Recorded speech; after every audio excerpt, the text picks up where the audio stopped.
ओम शांति। आज है 14 सितंबर 2020 की साकार मुरली। पहले सुनते हैं मुरली की मुख्य पॉइंट्स। बाबा ने कहा, यह है सच्ची गीता पाठशाला जहाँ बच्चे, बूढ़े, जवान आदि सब पढ़ते हैं। तुमको तो खुशी होनी चाहिए कि कैसे सारी सृष्टि के आदि मध्य अंत का ज्ञान बाप हमें देते हैं। कोई कहते हैं, बाबा हमने क्या गुनाह किया जो हमें ऐसा पार्ट मिला। बाबा ने कहा, इसमें गुनाह की तो बात ही नहीं, यह तो सिर्फ पार्ट है। यह बना बनाया ड्रामा है। अबलाओं पर अत्याचार होने का भी ड्रामा में पार्ट है। फिर कहीं कहीं पुरुषों पर भी अत्याचार होते हैं। बाबा ने कहा, इसमें बहुत सहनशीलता होनी चाहिए। माया के विघ्न तो बहुत पड़ेंगे। विश्व की बादशाही ले रहे हो, कुछ मेहनत तो करनी पड़े। फिर अंत समय की स्मृति दिलाते हुए कहा, वह भी समय आएगा जो तुम बाहर भी नहीं निकल सकेंगे। दिन प्रतिदिन जमाना बिगड़ता जा रहा है, अभी तो और भी बिगड़ना है। दुख के दिन बहुत जोर से आएंगे, रक्त की नदियां भी बहेंगी, कहाँ भी सेफ्टी नहीं रहेगी। अभी तुमको मालूम हुआ है, बाकी थोड़े दिन हैं, फिर हम जाएंगे अपने शांति धाम, सुख धाम। बाबा ने कहा, दुख सुख यह तो तुम्हारे कर्मों का हिसाब है। मैं कभी दुख नहीं देता, मैं तो आधा कल्प के लिए सुख देकर जाता हूँ। और लास्ट में कहा, इस ड्रामा के राज को समझने में बड़ी विशाल बुद्धि चाहिए। अगर और कुछ भी न समझो तो सिर्फ एक बात बुद्धि में याद रखो, मेरा तो एक शिव बाबा, दूसरा ना कोई। हाथों से कर्म करते रहो और बुद्धि से बाप को याद करते रहो। अब सुनते हैं महावाक्यों को विस्तार से। मुरली का सार। मीठे बच्चे, तुम अभी सच्ची सच्ची पाठशाला में बैठे हो। यह सत्संग भी है। यहाँ तुम्हें सत्य बाप का संग मिला है जो पार लगा देता है। प्रश्न, हिसाब किताब के खेल में मनुष्यों की समझ और तुम्हारी समझ में कौन सा अंतर है? उत्तर, मनुष्य समझते हैं यह जो दुख सुख का खेल चलता है, यह दुख सुख सब परमात्मा ही देते हैं। और तुम बच्चे समझते हो कि यह हरेक के कर्मों के हिसाब का खेल है। बाप किसी को भी दुख नहीं देते, वह तो आते ही हैं सुख का रास्ता बताने। बाबा कहते हैं, बच्चे मैंने किसी को भी दुखी नहीं किया है, यह तो तुम्हारे ही कर्मों का फल है। गीत, इस पाप की दुनिया से कहीं दूर ले चल, जहां चित्त चैन पावे। ओम शांति। मीठे मीठे रूहानी बच्चों ने गीत सुना। किसको पुकारते हैं? बाप को। बाबा आकर इस पाप की कलयुगी दुनिया से सतयुगी पुण्य की दुनिया में ले चलो। अभी जीव आत्माएं सब कलयुगी हैं, उन्हों की बुद्धि ऊपर जाती है। बाप कहते हैं, मैं जो हूँ, जैसा हूँ, ऐसा कोई नहीं जानते। ऋषि मुनि आदि भी कहते हैं, हम रचयिता मालिक अर्थात बेहद के बाप और उनकी बेहद की रचना के आदि मध्यंत को नहीं जानते हैं।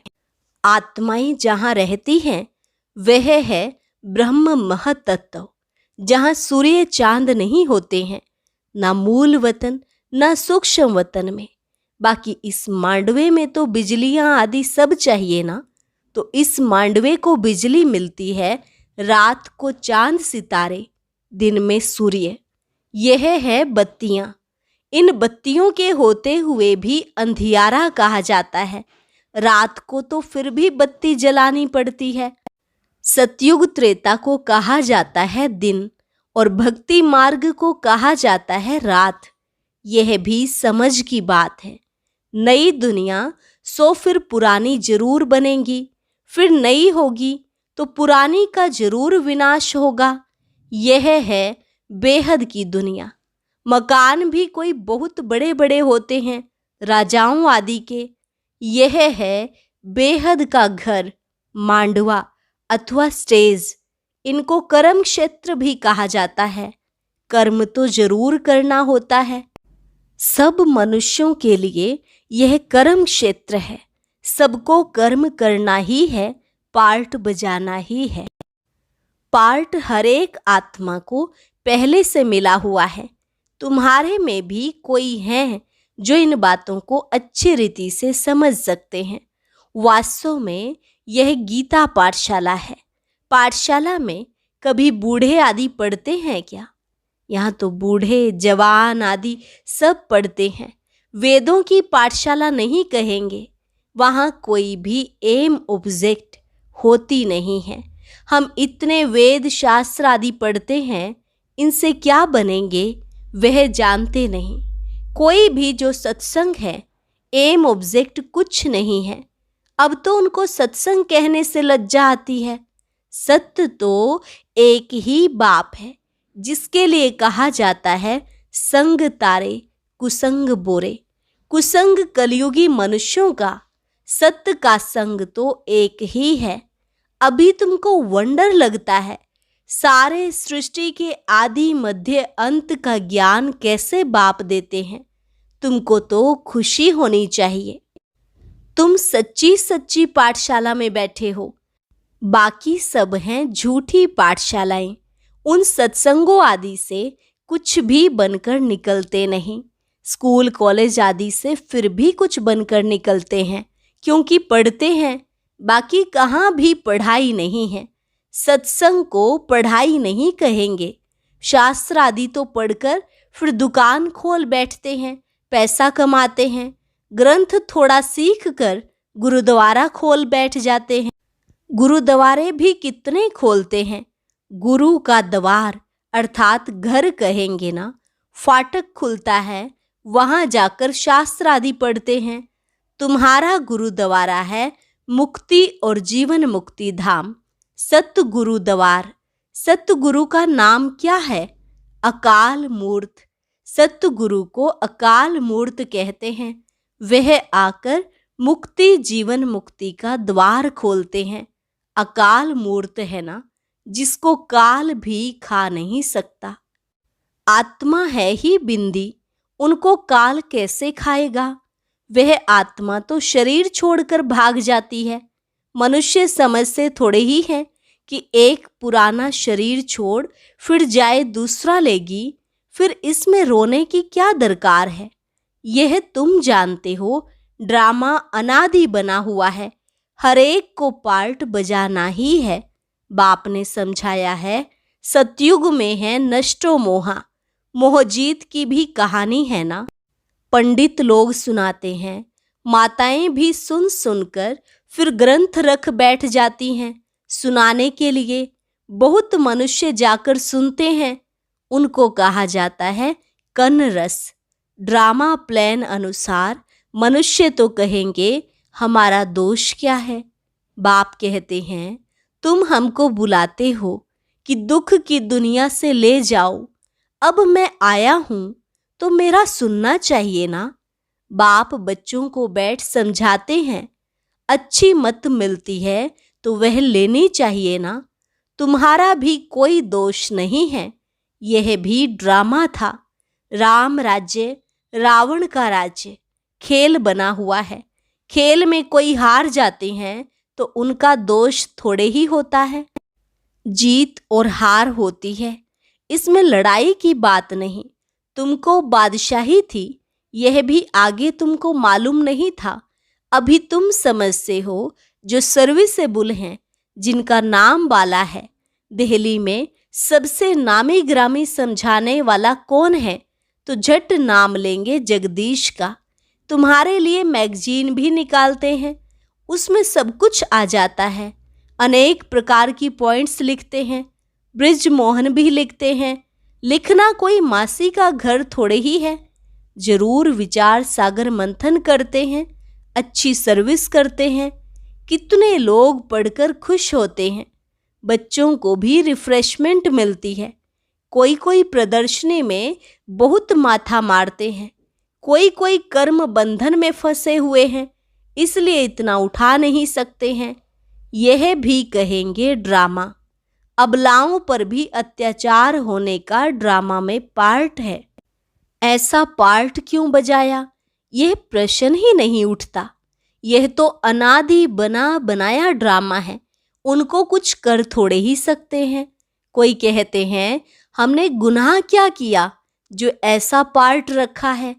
अब गुनाह की तो बात नहीं, यह तो पार्ट है। अबलाएं कोई तो निमित्त बनेंगी जिन पर सितम होंगे। ऐसे तो फिर सब कहेंगे हमको यह पार्ट क्यों। नहीं, यह बना बनाया ड्रामा है। पुरुषों पर भी अत्याचार होते हैं।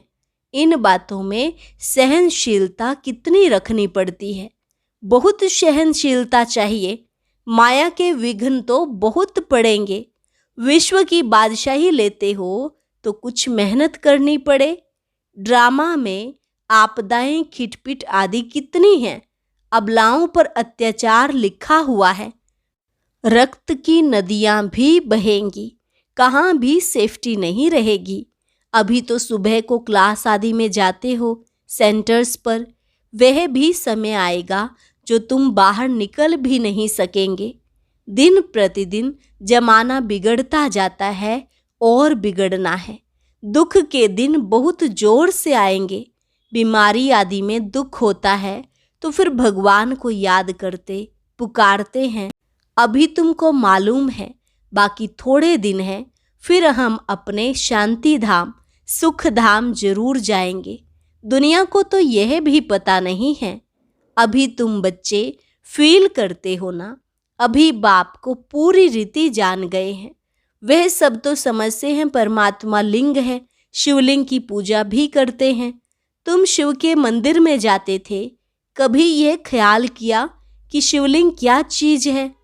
जरूर यह जड़ है तो चैतन्य भी होगा। यह तब क्या है? भगवान तो रचता है ऊपर में, उनकी निशानी है सिर्फ पूजा के लिए। पूज्य होंगे तो फिर यह चीजें नहीं होंगी। शिव काशी के मंदिर में जाते हैं, किसको पता थोड़े ही है कि भगवान निराकार है। हम भी उनके बच्चे हैं। बाप के बच्चे होकर फिर हम दुखी क्यों हैं? विचार करने की बात है ना। आत्मा कहती है हम परमात्मा की संतान हैं, फिर हम दुखी क्यों हैं? बाप तो है ही सुख देने वाला।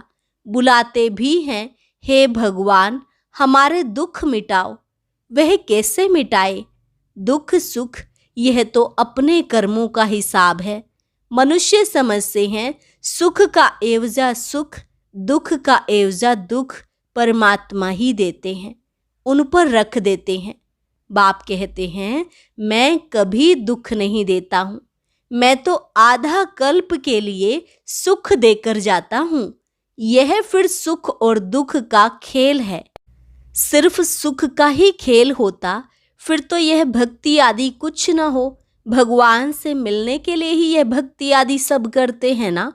अब बाप बैठ सारा समाचार सुनाते हैं। बाप कहते हैं तुम बच्चे कितने भाग्यशाली हो। उन ऋषि मुनियों आदि का कितना नाम है। तुम हो राज ऋषि, वह हैं हठयोग ऋषि। ऋषि अर्थात पवित्र। तुम स्वर्ग के राजा बनते हो तो पवित्र जरूर बनना पड़े। सतयुग त्रेता में जिनका राज्य था उनका ही फिर होगा, बाकी सब पीछे आएंगे। तुम अभी कहते हो हम श्रीमत पर अपना राज्य स्थापन कर रहे हैं। पुरानी दुनिया का विनाश होने में भी समय तो लगेगा ना। सतयुग आना है, कलयुग जाना है। कितनी बड़ी दुनिया है। एक एक शहर मनुष्यों से कितना भरा हुआ है। धनवान आदमी दुनिया का चक्र लगाते हैं, परंतु यहाँ सारी दुनिया को कोई देख ना सके। हाँ, सतयुग में देख सकते हैं, क्योंकि सतयुग में है ही एक राज्य। इतने थोड़े राजाएं होंगे। यहाँ तो देखो कितनी बड़ी दुनिया है। इतनी बड़ी दुनिया का चक्र कौन लगाए? वहाँ तुमको समुद्र में जाने का नहीं है, वहाँ सीलोन, बर्मा आदि होंगे? नहीं, कुछ भी नहीं। यह कराची नहीं होगी। तुम सब मीठी नदियों के किनारे पर रहते हो। खेती बाड़ी आदि सब होती है। सृष्टि तो बड़ी है। मनुष्य बहुत थोड़े रहते हैं। फिर पीछे वृद्धि होती है। फिर वहां जाकर अपना राज्य स्थापन किया। धीरे धीरे हप करते गए, अपना राज्य स्थापन कर दिया। अभी तो सबको छोड़ना पड़ता है। एक भारत ही है जिसने किसी का भी राज्य छीना नहीं है, क्योंकि भारत असल में अहिंसक है ना। भारत ही सारी दुनिया का मालिक था और सब पीछे आए हैं जो टुकड़े टुकड़े लेते गए हैं। तुमने कोई को हप नहीं किया है, अंग्रेजों ने हप कर लिया है। तुम भारतवासियों को तो बाप विश्व का मालिक बनाते हैं। तुम कहाँ गए थोड़े ही हो। तुम बच्चों की बुद्धि में ये सारी बातें हैं। बूढ़ी माताएं तो इतना सब समझ ना सकें। बाप कहते हैं, अच्छा है जो तुम कुछ भी पढ़ी नहीं हो। पढ़ा हुआ सब बुद्धि से निकालना पड़ता है। एक बात सिर्फ धारण करनी है, मीठे बच्चे, बाप को याद करो। तुम कहते भी थे ना, बाबा आप आएंगे तो हम वारी जाएंगे, कुर्बान जाएंगे। तुम्हें फिर हमारे पर कुर्बान जाना है। लेन देन होती है ना। शादी के टाइम स्त्री पुरुष एक दो के हाथ में नमक देते हैं। बाप को भी कहते हैं, हम पुराना सब कुछ आपको देते हैं। मरना तो है, यह सब खत्म होना है। आप हमको फिर नई दुनिया में देना। बाप आते ही हैं सबको ले जाने। काल है ना। सिंध में कहते थे, यह कौन सा काल है जो सबको भगा कर ले जाते हैं। तुम बच्चे तो खुश होते हो, बाप आते ही हैं ले जाने। हम तो खुशी से अपने घर जाएंगे। सहन भी करना पड़ता है। अच्छे अच्छे बड़े बड़े घर की माताएं मारें खाती हैं। तुम सच्ची कमाई करते हो, मनुष्य थोड़े ही जानते हैं। वह हैं ही कलयुगी शूद्र संप्रदाय। तुम हो संगम युगी, पुरुषोत्तम बन रहे हो। जानते हो, पहले नंबर में पुरुषोत्तम यह लक्ष्मी नारायण है ना। फिर डिग्री कम होती जाएगी, ऊपर से नीचे आते रहेंगे, फिर आहिस्ते आहिस्ते गिरते रहेंगे। इस समय सब गिर चुके हैं। झाड़ पुराना हो चुका है, तना सड़ गया है। अब फिर स्थापना होती है। फाउंडेशन लगता है ना। कलम कितना छोटा होता है, फिर उनसे कितना बड़ा झाड़ बढ़ जाता है। यह भी झाड़ है। सतयुग में बहुत छोटा झाड़ होता है, अब कितना बड़ा झाड़ है। वैरायटी फूल कितने हैं मनुष्य सृष्टि के। एक ही झाड़ में कितनी वैरायटी है। अनेक वैरायटी धर्मों का झाड़ है मनुष्यों का। एक सूरत ना मिले दूसरे से। बना बनाया ड्रामा है ना। एक जैसा पार्ट कोई का हो नहीं सकता। इनको कहा जाता है कुदरती बना बनाया बेहद का ड्रामा। इनमें भी बनावट बहुत है। जो चीज रियल होती है वे खत्म भी होती है। फिर 5000 वर्ष के बाद रियलिटी में आएंगे। चित्र आदि भी कोई रियल बने हुए थोड़े ही हैं। ब्रह्मा की शक्ल भी फिर 5000 वर्ष बाद तुम देखेंगे। इस ड्रामा के राज को समझने में बुद्धि बड़ी विशाल चाहिए। और कुछ न समझो, सिर्फ एक बात बुद्धि में रखो, एक शिव बाबा, दूसरा ना कोई। यह आत्मा ने कहा, बाबा हम आपको ही याद करेंगे। यह तो सहज है ना। हाथों से कर्म करते रहो और बुद्धि से बाप को याद करते रहो।